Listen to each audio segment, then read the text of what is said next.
Hello everybody, welcome back to another CRP update video. Today I am excited to announce the release of private servers, and we're going to go through a short tutorial today on how to get your private server up and running. Alright, so to access the private servers, you're going to press Y and then go into the little globe here. Now this is going to open up our amazing private server panel, and as you can see, we already have one private server that's already running, Bay Area Roleplay. So they have a little description. You are able to put server information here, like a banner, your server information, and then it shows all of your packs. So it looks like they have one of the packs here. Yep, they have purchased all the packs. That's cool. And then they have their own banner set. So I am able to favorite servers here. So I'm going to favorite that server. I'm going to go to my favorite servers, and now you can see that Bay Area Roleplay is favorited, as well as a CRP official roleplay. You'll notice down here in View Server Packs that we have 3 packs available with the Community Pack, the Roleplay Pack, and the Teams Pack. Whitelist server currently doesn't have it enabled. If we go up to Bay Area Roleplay, they have purchased all the packs, which we'll dive into later into what they do. Now we're going to go over to Own Servers, where we can see My Servers, or the servers that you've created. As you see here, they are unlisted. That is because we have 0 players in the server. If your server has 0 players, it will not be shown in global servers. So this server here is mine. I cannot edit it anymore from this menu. I have to join my server to edit it. Next, we're going to go to create a server, and I'm just going to show you quickly how to create a server here. So you can do like Wisp RP2. You can enter your description, cool RP place, and then right here you can enter a decal from Roblox that will become your server icon, and you can also edit the server banner, but you need to have the community pack to do that, which I will show you in a bit here. So once you have all this set up, you go to purchase server, and it will prompt you, and then you can enter your server from there. So what I'm going to do is I'm going to go to my servers, and I'm going to go to Wisp RP, and I'm just going to go ahead and join that server. So it's going to put you in a little queue here, and then you'll get teleported momentarily. Alright, now you can see that we're back in game, and you'll notice that now that we're in a private server that you own, you'll have a little gear icon up at the top. So what you're going to do is you're going to click on that icon, and that is going to open your private server overview. So it's got the name, it's got the owner, and the access, which is unlisted. So I'm going to go to my server settings, and we're just going to go quickly over what each thing does. We're not going to go super in depth. But we're just going to go over kind of the basics so you can get started. Alright, so here we have the Wisp RP, which means this is just the name that's going to show up. The Wisp is cool is the description here. And as you can see here, we have the server icon. I can also set the server banner here, but I need to purchase this community pack. So what I'm going to do that is go to Edit Server Packages, and I'm just going to quickly buy the community pack. Alright, now that I have the community pack here, I'm just going to go back, and you'll see that once we close that and refresh into the settings here, we can now edit the server banner. So what I'm going to do is enter that in and check it, and it should update here momentarily. Yep, there we are. So that is now my server banner. As you see here, our server is not public, so this means no one can join unless they have the server code. I'm going to toggle that to public. Now my server can be seen by people in the main game, and they can join at any point. For today, I'm just going to keep that off because I wouldn't want people joining while I'm recording this. Alright, so we're going to go into server rules. Here, I can insert a rule. No FRP could be my one rule, and that's going to get added to here. Of course, I got tagged for some reason. Be nice will be my second rule, and then that will come up there. Now when players join my server, these rules are going to show up on their screen, and the players will have to accept to continue into the server. Now we're going to go into server requirements. Server requirements is where you can set requirements of players to join. So what I'm going to do is I'm going to say you need to have a Roblox account that's 10 days old to play my server. I'm also going to set playtime hours. You must have 10 hours of playtime on CRP to play my server. I'm also going to enable voice chat.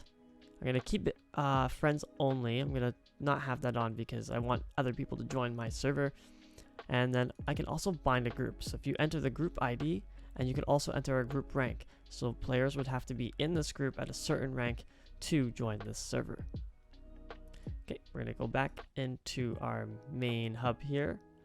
So that's all for this panel. We're gonna move on to server settings. So this just shows all of the changes that I have made to my server since day one. So this is when I listed the server. And then up here you can see I just changed it to voice chat is required. Here I can set moderators, admins, and co-owners, which each gives different commands that you can also edit. So you can edit your commands in here for each moderator, admin, or co-owner. Now we're going to move on to the teams section. In here you can see all the teams. The only way you can access this is by having the team customization pack. So what I'm going to do is I'm going to show you Sheriff here. We're going to go into Edit Team Info. As you can see, the Sheriff team is white. This is what I set it to. So you can edit the team color. You can edit the name. So I changed it from MCSO to Sheriff. You can also use a color wheel to change the team colors there. If you want to reset it, you can also press the little reset icon. Another cool thing with the editing of teams is you can edit the rank. So I can go in here, edit the names of each ranks, and I can also add more ranks and how much XP is required to have those ranks. You can also edit which tools each rank gets and which car each rank gets. So that is also a cool feature there. So we're just going to go back here. You're also able to lock teams. So say I don't want people on dropping donuts. I can lock that. Now that team is disabled and it will no longer be available in the phone here. Alright, so that's all for this section here. There's going to be more added to this in the future, most likely. But for right now, it is just going to be editing teams, and it's super helpful when setting up ranks for private servers there. Alright, and now we're going to move on to just the general settings here. So this is where you can edit your maximum player player count. The maximum is 45. You can also edit your join code. So with this one, this is your automatic generated join code. Now if you have the community pack, you can get a custom join code. With that, I can say I want my custom join code to be WISP RP. I'm going to apply that, and that is now my WISP RP custom join code. You can also get this URL, so by copying this, it gives a direct link to the private server that players can open from. In the moderation tab here, we have the help command, yes or no. That means if players can use the exclamation mark help to contact admins, which will appear in the admins alert panel there. Help cooldown, 15 seconds, so I can't spam it. Webhooks, I don't totally understand. I believe you have to have one of the packages for this, but you can basically use it to link bands with your Discord server or any community server that you have there. We do support Sonoran CAD, so this is all of your information for that. You'll have to look how to set that up there, but this is all available there. So if you have Sonoran CAD yourself, you can link it with your private server, which is an extremely helpful tool.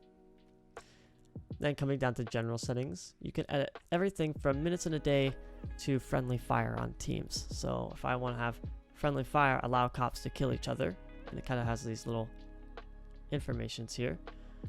Disable RDM check allows anyone to be killed no matter what their state. So these are kind of cool to have, so you can have RP servers that aren't restricted by the public server FRP or anti-FRP that we have in place, or anti-RDM. Those ones can be annoying at times, especially for private RP. If you own the RP pack, the roleplay pack, you can edit your gun damage, your place of bulls, disable criminal base, and so much more. This basically just gives you a lot more freedom with these servers. You can enable free housing, and as well as auto-assign houses. So when the player joins the server, they'll be automatically assigned a residence that will be applied to their little card that you can get at the DMV. So I think that's it for the basic overview of private servers. We've been working on this for a while. We hope you guys enjoy it, and we see some amazing sub-communities pop up. I've already seen a lot in the Discord, and I'm checking out a lot of them, so make sure you guys are using our promote your private server in the main CRP Discord, because you can promote it there at least twice a day to get members in your server, because we want to see you guys succeed. So hopefully you guys enjoy this. Can't wait to see what servers you guys create. Thank you for watching, and enjoy this update.